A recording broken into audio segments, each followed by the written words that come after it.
Hey guys नमस्कार, आप लोगों का टॉप 10 क्लासेस के प्यारे से यूट्यूब चैनल पर आप लोगों का स्वागत है। तो गाइस आज की लेक्चर में हम लोग चर्चा करने वाले हैं कक्षा 10 की गणित की प्रश्नावली 3.3 का अध्ययन करेंगे आज के लेक्चर में।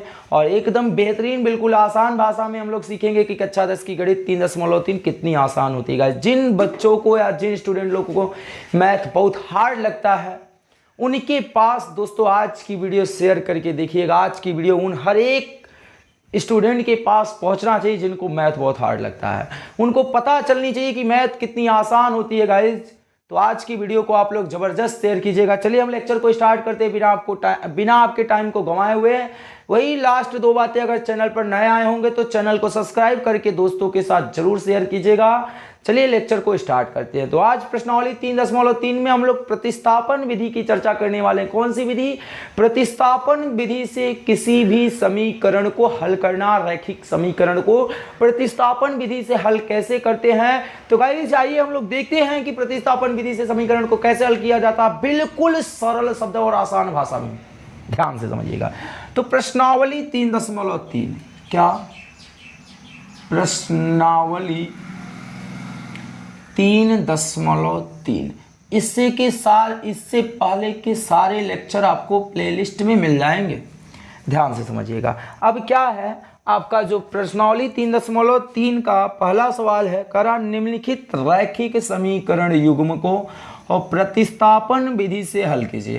तो ये पहले का पहला नंबर है, करा x plus y equal to भैया 14 और फिर x minus y equal to कितना है? 4 है। ध्यान से समझिएगा, बिल्कुल मन लगा के देखिएगा। पहले ही सवाल में पूरी उम्मीद है, 100% गारंटी है कि आपको पहले ही सवाल में सारे चीज क्लियर हो जाएंगे, सारा समझ में आ जाएगा। क्या करना है कि इन समीकरण युग्मों को प्रतिस्थापन विधि से हल करना है।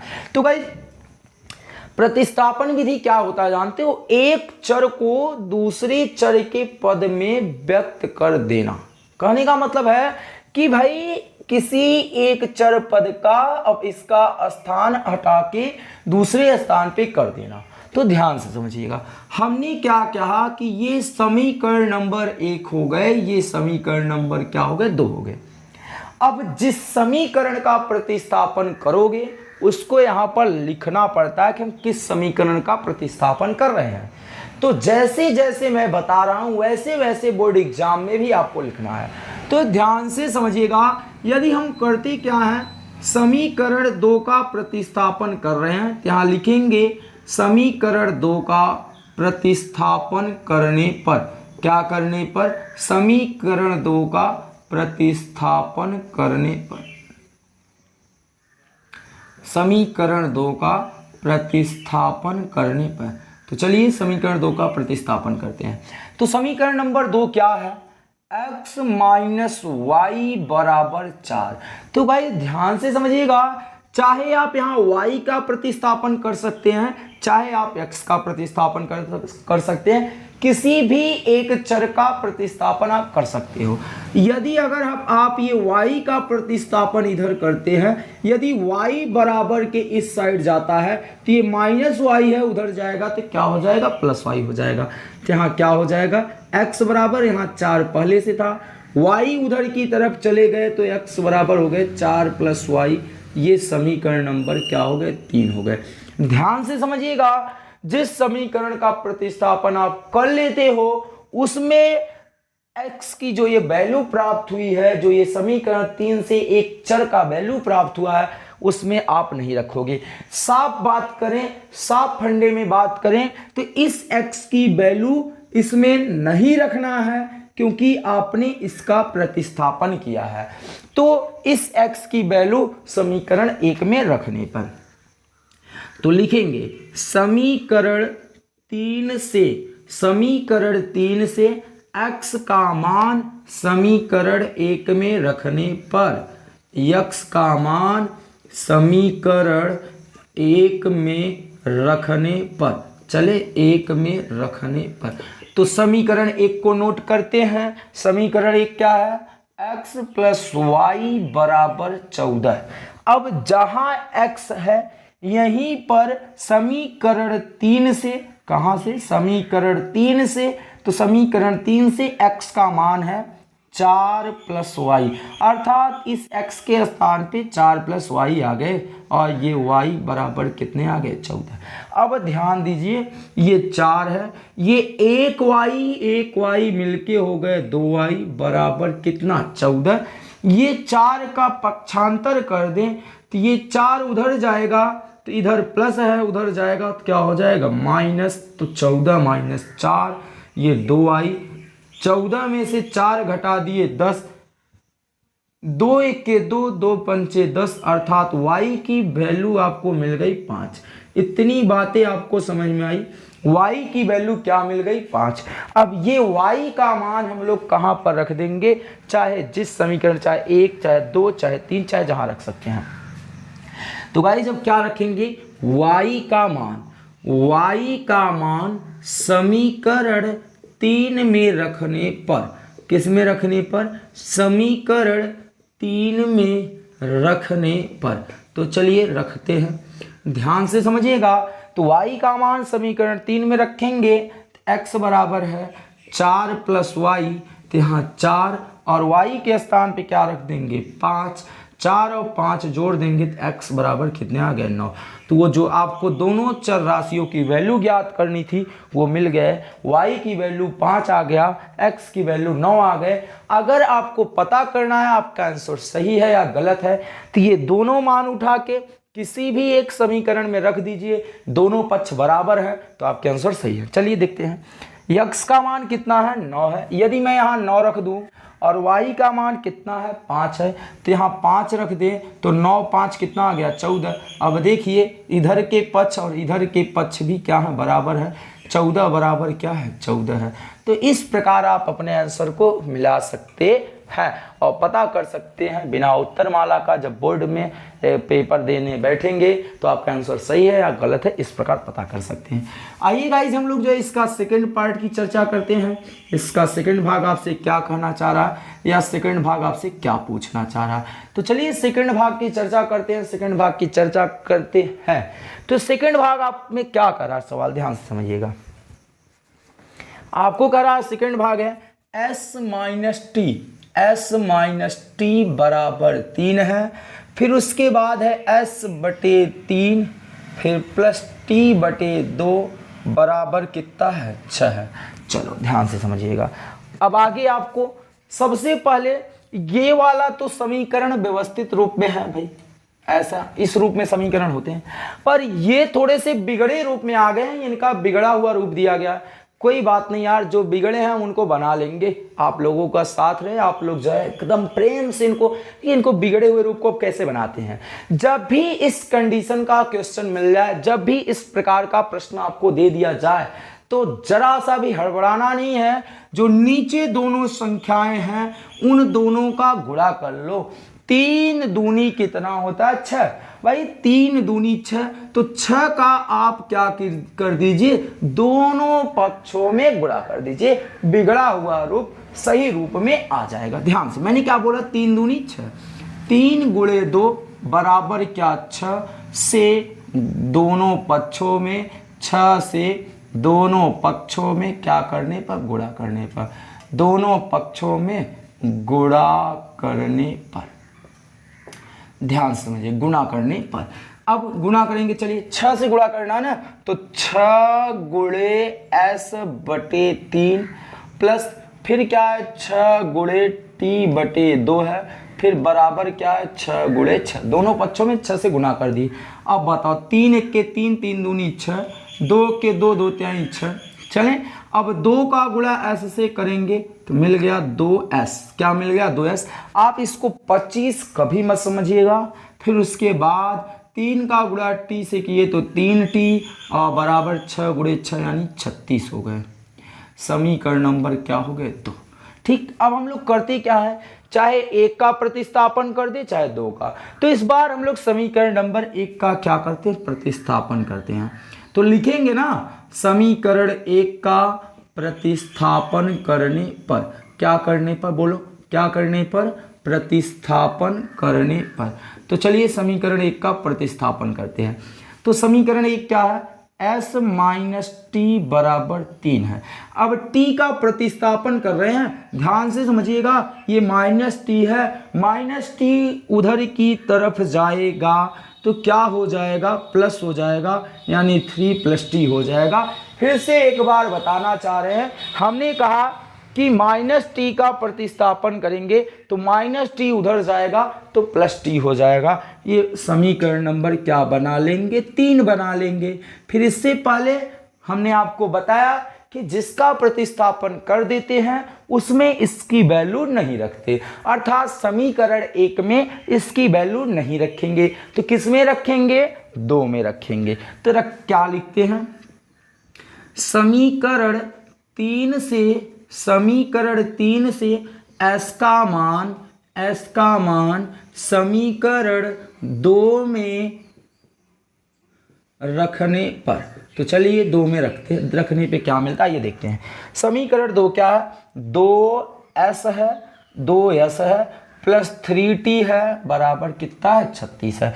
तो ये 2 है, s के स्थान पे क्या रखना है, 3 + t रखना है तो रख दिए, फिर ये प्लस ये 3t बराबर कितना, 36, 2 तिहाई 6, फिर 2 का गुणा t से किए तो 2t + 3t बराबर कितना, 36। चलिए आसानी से अब देखो भाई, ये 6 लिखे रहो, ये 2 3 और 3t, तो 2 3 और 3t मिलके कितने हो गए, 5t बराबर कितना, 36। आइए ध्यान से अब इधर हल करते हैं। अब क्या करेंगे, अब ये 6 उधर चला जाएगा तो ये +6 उधर जाएंगे तो क्या हो जाएंगे, -6, तो 5t बराबर 36 - 6 हो जाएंगे। ठीक, ये 6 उधर गया, माइनस हो गया। अब बताइए 5t बराबर 36 में से 6 घटा दियो, कितना आ गया, 30 आ गया। कोई दिक्कत किसी को नहीं। अब 5 के 5 और 5 छक्के 30, तो t का मान कितना आ गया, 6 मिल गया। एक चर का मान मिल गया, t बराबर 6। अब आप इस t का मान चाहे 2 में, चाहे 1 में, चाहे 3, चाहे जहां रख सकते हैं, जहां आपको आसान लगे। तो हम आसान 3 में रख लेते हैं। t का मान समीकरण 3 में रखने पर, समीकरण 3 में रखने पर, तो समीकरण 3 क्या है, ध्यान से आप समझिएगा। समीकरण 3 है आपका s बराबर 3 प्लस कितना है, t है। चलिए यहाँ 3, t के स्थान पे कितना है, 6, तो s की वैल्यू कितनी आ गई, 6 और 3 जोड़ दोगे 9, अर्थात दोनों चर का मान मिल गया। एक चर का मान मिला t बराबर 6 और एक चर का मान मिल गया s बराबर कितना, 9। तो इस प्रकार गाइस आपका प्रश्नावली 3.3 के फर्स्ट क्वेश्चन का फर्स्ट भाग और सेकंड भाग कंप्लीट हो जाता है। आप इसका स्क्रीनशॉट ले सकते हो, आप वीडियो पॉज करके नोट करना चाहते हो तो नोट कर सकते हैं। अगर ये 2 सवालें आपकी क्लियर हुई होंगी, अगर कहीं भी डाउट नहीं रह गया होगा और आपको समझ में आ गया होगा तो भाई कमेंट बॉक्स में एक वर्ड जरूर क्लियर कमेंट कर दीजिएगा, भाई मक्खन। हे गाइस, तो आइए हम लोग देखते हैं फर्स्ट क्वेश्चन का थर्ड नंबर आपसे क्या कह रहा है या आपसे क्या पूछना चाहता है, उसे आप कैसे लगाओगे गाइस। 3x - y = 3 है, उसके बाद दिया है 9x - 3y बराबर कितना है, 9 है। आप इक्वेशन फर्स्ट इसे मान लीजिए, इक्वेशन सेकंड इसे मान लीजिए, मान लिए समीकरण नंबर 1 मान लिए, समीकरण नंबर 2 मान लिए। अब क्या कर रहा है कि इसे आप प्रतिस्थापन विधि से हल करो, एकदम समझ लीजिएगा मक्खन के जैसा सवाल है, एकदम सरल सा। आ जाओ साथ में प्रतिस्थापन करते हैं और साथ में हल करते हैं। देखो ध्यान से, किसी भी एक समीकरण का प्रतिस्थापन यहाँ कर सकते हैं, किया जाए तो समीकरण 1 का प्रतिस्थापन करते हैं। क्या करते हैं, समीकरण 1 का क्या कर देते हैं, प्रतिस्थापन कर देते हैं। यदि आप 1 मिनट समीकरण 1 का प्रतिस्थापन करने से पहले अगर आप देख पा रहे होंगे तो समीकरण 2 इसे ना बनाएं और थोड़ा सा इसमें देखिए 3 से भाग जा रहा है, तो आप 3 से क्या कर दीजिए, पहले भाग दे दीजिए। 3 से भाग देने पर, अब जैसे ही 3 से आप भाग दोगे तो 3 त्रिक का 9x, यहाँ 3x आ जाएगा, यहाँ -y हो जाएगा क्योंकि 3 के 3 बराबर 3 त्रिक का 9। अब ये समीकरण नंबर 2 बनाइए। तो आप देखिए समीकरण 1 और समीकरण 2 आपका सेम टू सेम ही होने वाला है। तो भाई आप ये ऐसा समीकरण हो जाएगा कि जिसको हम लोग जो है ऐसे इस रूप में लिख देंगे कि x का मान, या हम कहते हैं कि इनके अनेक हल होने वाले हैं। इनके अद्वितीय हल नहीं, इनका अनेक हल होगा, क्योंकि दोनों समीकरण का जो ग्राफ होगा वो संपाती मिल जाएगा। तो इसलिए हम लोग इसको आगे नहीं हल करेंगे, ऐसे लिख देंगे। यदि मैंने क्या किया कि समीकरण 2 का प्रतिस्थापन कर दिए, समीकरण 2 का क्या कर दिए, प्रतिस्थापन कर दिए। अब समीकरण 2 का प्रतिस्थापन करने पर, अब जैसे ही समीकरण 2 का प्रतिस्थापन आप करोगे तो ये y उधर चला जाएगा। यदि y को यहाँ रखें, यदि y को हम इधर करें, यदि y को हम पक्षांतर करें तो 3x बराबर हो जाएगा 3 + y, और ये 3 इधर आ जाए तो 3x - 3 बराबर क्या हो गया, y। अर्थात गाइस यहाँ y का मान हम लोगों को मिलता जाएगा, वो मिलता जाएगा जब हम लोग x का मान बदलते चले जाएंगे। अर्थात अगर हम लोग यहाँ x का मान जो भी रखेंगे, x बराबर 0, 1, 2, 3, 4 ऐसे डॉट डॉट, अर्थात x की वैल्यू हम लोग बदलते चले जाएंगे, y की वैल्यू हम लोगों को मिलती जाएगी। अर्थात हम यहाँ बता सकते हैं कि यहाँ x और y की वैल्यू अनंत रूप से कई हैं। एक्स वाई की जो वैल्यू है यहाँ अनंत रूप से अनेक है, इसकी कोई एक निश्चित वैल्यू नहीं है, इसलिए हम लोग इस समीकरण को यहीं पर छोड़ देंगे। बात समझ में आ रहा है ना। हमने क्या कहा, इसकी जो ग्राफ है वो संपाती होगी, अर्थात एक ही रेखा पे दूसरी रेखा खींच दी जाएगी। और आपने पढ़ा था संपाती रेखाओं का जो हल होता है वो क्या होता है, अनेक होता है। तो ये समीकरण प्राप्त हो जाएगी। यहाँ x का मान जब 0 रख देंगे तो y का मान 0 मिल जाएगा। x का मान जब आप 1 रख दोगे तो भी आपका मान यहाँ 0 रखोगे तो -3 मिलेगा, 1 रखोगे तो 0 मिलेगा। अर्थात x का मान रखते जाओ, y का मान मिलता जाएगा। तो गाइज इस प्रकार आपका यहाँ 3rd नंबर जो क्वेश्चन था वो कंप्लीट हो जाता है। अब आइए हम लोग इसके चौथे पार्ट की चर्चा करते हैं। पहले प्रश्न का चौथा पार्ट, पहले प्रश्न का चौथा पार्ट आपसे क्या कर रहा है,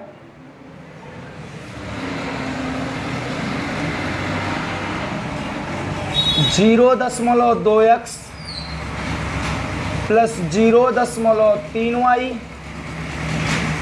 बराबर है 1.3। फिर उसके बाद है, इधर अगला लिखते हैं समीकरण, 0.4x और प्लस 0.5y बराबर कितना है 2.3। अब आप लोगों के लिए ये सबसे बड़ी दिक्कत आ गई कि अब कहोगे दशमलव दे दिए गए, पॉइंट दे दिए गए, अब हम लोग कहाँ से लगाएंगे, इतना हार्ड सवाल हो गया। गाइस कुछ नहीं है प्यारे बच्चों, कुछ भी नहीं है यार, हार्ड के नाम पे कुछ नहीं है। दशमलव लग गए तो कौन सी बड़ी बात है, दशमलव को तो हम लोग हटाना सीख लेंगे चुटकियों में। देखो हमने क्या कहा, बचपन में ही आपने सीखा था पॉइंट काटते हैं तो उसके नीचे 1 लगाते हैं, आगे जितना अंक हो उतना 0 उतार लेते हैं, पॉइंट हट जाएगा। फिर उसके बाद यहाँ पर पॉइंट काटे 1 लगाए, आगे 0, यहाँ से पॉइंट काटे 1 लगाए 10। अब ये दोनों 10 मिलके इस 10 को काट देंगे, ठीक, ये दोनों 10 मिलके इस 10 को काट देंगे। और उसके बाद यहाँ पॉइंट काटे तो ये लगा दिए, और फिर ये पॉइंट काटे तब 10 लग गया, इसको काटे तब लग गए। भाई ये दोनों 10 मिलके इन 10 की विदाई कर देंगे। इतनी बात समझ में आ रही है ना। अब आपके पास क्या बचा है, आपके पास 2x बचा है, आगे क्या बचा है 3y बचा है, बराबर कितना है 13 है। समीकरण नंबर कौन सा हो गया, 1 हो गया। इधर क्या बचा है 4x बचा है, प्लस 5y बचा है, बराबर 23। समीकरण नंबर क्या हो गया 2। अब यहाँ हम लोग किसी एक समीकरण का प्रतिस्थापन कर सकते हैं। पहले ये बताओ, ये दशमलव हटाना आप लोगों ने सीख लिया, क्या दशमलव हटाने में अब कहीं दिक्कतें आएंगी, नहीं आनी चाहिए। दशमलव को तो हम लोगों ने चुटकियों में हटाना सीख लेंगे। अब आप बताओ क्या करते हैं, यहाँ लिखते हैं समीकरण 1 का प्रतिस्थापन करने पर, समीकरण 1 का क्या करने पर, प्रतिस्थापन करने पर, ये ध्यान से समझिएगा, समीकरण 1 का प्रतिस्थापन करने पर। चलिए करते हैं। अब समीकरण 1 ये है 2x, अब प्रतिस्थापन कर रहे हैं, ये 3y को उधर की तरफ लेके जा रहे हैं भैया, इस 3y को उधर लेके जाएंगे तो क्या हो जाएगा, ये 13 तो पहले है, ये 3y उधर जाएगा तो प्लस है ना, उधर जाके क्या हो जाएगा -3y हो जाएगा। क्या कोई दिक्कत नहीं होना चाहिए। फिर उसके बाद हमने आपसे क्या कहा कि ये x, देखिए अभी 2 भी x के पास पड़ा हुआ है, अब इस 2 का इसमें मल्टीप्लाई है ना, तो इसको भी तो इधर की तरफ लेके जाएंगे, तो x बराबर क्या आ जाएगा 13 माइनस 3y। मैंने बताया था कि अगर इधर मल्टीप्लाई में रहता तो इधर आता है डिवाइड में हो जाता, अर्थात इधर गुणा में रहेगा तो इधर भाग में आ जाएगा। ये समीकरण नंबर क्या हो गए आपके, थर्ड हो गए, समीकरण नंबर 3 हो गए। अब ये x की वैल्यू उठा के समीकरण 2 में रख दीजिए, 1 में मत रखना क्योंकि 1 का आप प्रतिस्थापन कर चुके हो। तो लिखिए क्या लिखेंगे, समीकरण नंबर 3 से x का मान, क्या भैया, x का मान कहाँ पर रखने पर, समीकरण 2 में रखने पर, x का मान समीकरण 2 में रखने पर। चलिए समीकरण 2 में रखते हैं। तो समीकरण 2 क्या है, यहाँ 4 है, फिर x है, यहाँ देखिए x है, और x के स्थान पे आपको रखना है 13 माइनस 3y और बटे क्या है 2 है, फिर प्लस कितना है 5y है, फिर उसके बाद बराबर कितना है 23 है। फिर उसके बाद देखिएगा 2 1 के 2 और 2 दूनी 4, तो 2 का मल्टीप्लाई 13 से कर देंगे तो 13 दूनी 26, फिर 2 का मल्टीप्लाई यहाँ कर देंगे 2 तिहाई कितना हो जाएगा 6y, फिर ये कितना है 5y है और बराबर कितना है 23 है। ठीक, कोई दिक्कत। चलिए यहाँ देखिए -6y है, यहाँ +5y है, तो -6y में से +5y घटा देंगे तो माइनस की संख्या ज़्यादा है तो माइनस लग जाएगा, तो 26 माइनस कितना हो जाएगा y, 6 में से 5 घटाओगे 1 आएगा ना, बराबर कितना हो गया 23। ये क्या करते हैं, 26 को हम लोग उधर की तरफ लेके जाते हैं तो ये -y बराबर इधर 23 लिखते हैं, ये 26 उधर जाएगा तो -26 हो जाएगा, -y बराबर 23 में से 26 घटा दोगे तो -3 आएंगे, ये कैंसिल हो जाएगा, माइनस माइनस से y बराबर 3 मिल गया। अब इस y की वैल्यू आप समीकरण 3 में रख दीजिएगा, आपको x का मान मिल जाएगा। तो y बराबर 3 समीकरण नंबर 3 में रखने पर, ये बात आप समझिएगा, समीकरण 3 में रखने पर, समीकरण 3 क्या है, x बराबर 13 माइनस 3y और बटे क्या है 2 है। चलिए ये 13 लिखते हैं, -3 गुणे y का मान कितना है 3 है, चलिए ये बटे कितना आ गया 2 आ गए। अब क्या करते हैं, चलिए क्या करते हैं, अब यहाँ 13 रखते हैं, 3 त्रिका 9 बटे क्या 2, 13 में से 9 घटाए 4 बटे 2, कैंसिल कर दिए 2 दूना 4, x की वैल्यू कितनी आ गई 2 आ गई। इस प्रकार आपके जो दोनों चर थे x और y, आप x और y की वैल्यू आप निकाल लिए। गाइज अब भी अगर कहीं भी आपके कोई डाउट रह गए होंगे तो कमेंट बॉक्स में प्यारा सा कमेंट अपना ज़रूर छोड़िएगा, और अगर आपके कॉन्सेप्ट क्लियर हो गए होंगे तो कमेंट बॉक्स में एक कमेंट ज़रूर कीजिएगा, सर मक्खन के जैसा क्लियर हो गया। चलें, तो आप इसको जो है नोट कर सकते हो या तो स्क्रीनशॉट ले सकते हो, फिर हम लोग आगे की चर्चा करते हैं। ध्यान से देखिएगा, आपका फर्स्ट पार्ट जो क्वेश्चन चल रहा उसके अगले सीरीज में 5वां पार्ट ये है, 6वां पार्ट आपका ये है। जरा सा भी सवाल को देख के मन में डर नहीं लगनी चाहिए गाइज, हमेशा ये कॉन्फिडेंस होना चाहिए कि ये तो सवाल यार हम हल कर सकते हैं। अगर ये कॉन्फिडेंस आपके अंदर आ गया कि ये सवाल हम लोगों के सामने कुछ नहीं है तो सवाल हमेशा लगा लोगे गाइज। तो वही कॉन्फिडेंस, वही एनर्जी आप कायम रखिएगा, हम आपके साथ हैं। तो अब ध्यान से समझिएगा कि ये क्या है। इसमें देखिए जो आपके अकेले जो अचर पद आते थे वो यहाँ पर है ही नहीं, वो तो 0 है। कोई बात नहीं, ये तो एकदम सरल होने वाला है। आप बोलो समीकरण 1 का प्रतिस्थापन करना चाहो तो 1 का कर लो, 2 का करना चाहो 2 का कर लो। तो चलिए समीकरण नंबर 2 का ही कर देते हैं। तो समीकरण नंबर 2 का प्रतिस्थापन करने पर, समीकरण 2 का क्या करने पर, प्रतिस्थापन करने पर, क्या करने पर, प्रतिस्थापन करने पर। ध्यान से चलिए प्रतिस्थापन करते हैं समीकरण 2 का। समीकरण 2 क्या है, यही है ना, अंडर रूट कितना है 3x है। अब बताइए ये अंडर रूट 8y उधर की तरफ गया तो ये माइनस उधर जाएंगे तो क्या हो जाएंगे प्लस अंडर रूट 8y। क्या किसी को कोई दिक्कत है? नहीं होना चाहिए। मैंने बताया है कि यदि माइनस उधर की तरफ जाता है प्लस होता है, प्लस उधर की तरफ जाता है माइनस होता है, गुणा है तो भाग हो जाएगा, भाग होगा तो गुणा हो जाएगा। अब बताइए √3 इसमें गुणा में है तो x की वैल्यू क्या आ जाएगी बताओ जरा सा। √8 ये y हो गए और ये कड़ी में 3 गुणा में है तो इधर आ जाएंगे तो क्या हो जाएंगे भाग में। ये आपको जरूर समझ में आना चाहिए। ये समीकरण नंबर क्या हो गए 3 हो गए। पुनः सवाल को रिपीट कर लेते हैं। समीकरण नंबर 2 का हम लोग प्रतिस्थापन किए तो ये वाला पद उठा के 0 के इधर ले आ दिए, अर्थात बराबर को उधर ले गए, तो ये माइनस था उधर गया क्या हो गया प्लस हो गया। अब क्या करते हैं ये x की वैल्यू जो है समीकरण नंबर 1 में रख देते हैं। तो रखेंगे समीकरण नंबर 3 से x का मान समीकरण 1 में रखने पर, समीकरण 1 में रखने पर, तो चलिए समीकरण 1 क्या है आपका, ये है ना √2 है, फिर क्या है x है, तो x के स्थान पे तो आपको क्या रखना है √8 बटे √3, ठीक। उसके बाद गुणे क्या है y है, फिर क्या है प्लस कितना है √3y बराबर क्या है 0 है। अब आपको क्या करना है वो ध्यान से समझिएगा। अब आप कीजिएगा क्या कि इस कर्णी 3 को हटाने के लिए हम लोग क्या करेंगे, हमने बताया इस कर्णी 3 का गुणा आप यहाँ कर दो, इस कर्णी 3 का गुणा यहाँ कर दो, इस कर्णी 3 का गुणा यहाँ भी होगा तो ये कर्णी 3 से कट जाएगा, इसलिए हम लोग इसमें गुणा नहीं करते हैं। ये आपका 60 हो जाएगा, डायरेक्ट आप इन दोनों को गुणा कर दीजिए।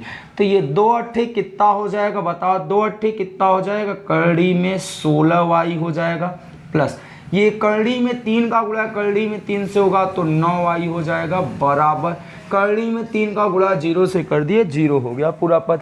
अब बताओ जरा 16 का वर्गमूल निकालोगे तो ये आ जाएगा 4y, 16 कर्णी से बाहर आया 4y, ये बाहर आया 3y बराबर 0, 4 3 कितना हो गए 7y बराबर 0, ये 0 इधर गया तो y बराबर 0 बटे 7, मतलब मिला जुला के 0। तो आपको y की वैल्यू कितनी मिल गई बताओ जरा सा, y की वैल्यू आपको मिली y बराबर 0। क्या कोई दिक्कत किसी को नहीं होना चाहिए। अब क्या करते हैं ये y का मान समीकरण 3 में रख देते हैं, आसान सा सवाल है। ये y बराबर 0 समीकरण नंबर 3 में रखने पर, समीकरण 3 में रखने पर, तो चलिए समीकरण 3 कौन है, ये है। x बराबर क्या है √8 बटे √3 गुणे y है, y की वैल्यू 0 रख दो। तो हमने पढ़ा है, आपको भी जानना होगा कि किसी भी संख्या का 0 से गुणा करने पर कितनी भी बड़ी या छोटी संख्या हो वो क्या मिल जाता 0 हो जाता। x बराबर क्या आ गया 0, तो दोनों जो राशियां हैं x और y उन दोनों की वैल्यू आपको 0 प्राप्त हुआ है। इस प्रकार आपका जो 5 नंबर पार्ट था पहले सवाल का वो कंप्लीट हो जाता है गाइस। अब हम लोग चलते हैं 6वें नंबर पर। ये जरा सा समीकरण का जो है ना बिगड़ा हुआ रूप दे दिया है, इसको सुधार के लगाना पड़ेगा और सुधारने में तो आप लोग एक्सपर्ट ही होंगे।